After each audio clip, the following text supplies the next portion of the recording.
Guys, তোমরা কেমন আছো? আশা করি সবাই ভালো আছো।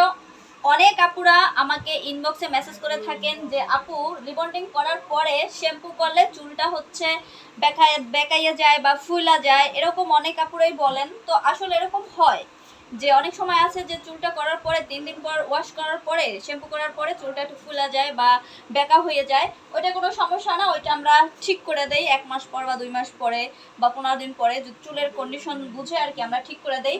এই আপুটা হচ্ছে 3 দিন পরে শ্যাম্পু করে এই আমার কাছে আসছে। এই দেখেন কত সুন্দর চুলটা হয়েছে। আপু তুমি কদিন পরে আসছো? 3 দিন। 3 দিন পরে আসছে, ঠিক আছে। সে লজ্জা পাইতেছে, বলতে পারতেছে না, যাই হোক।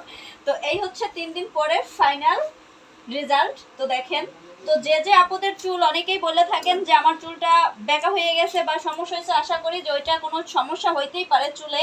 তো ওইটার আবার সমাধানও আছে। যে যে আপুদের চুলটা 3 দিন পরে চুল বেঁকা হয়ে যায় বা ফুলে ওঠে, ওইটা আমরা পরবর্তীতে আমরা করে দেই, ঠিক আছে। তো কোনো ভয়ের কোনো কারণ নাই।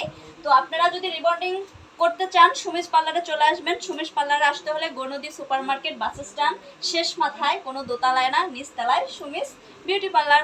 তো গাইজ, সবাই ভালো থাকবেন, সুস্থ থাকবেন, বাই বাই, টাটা।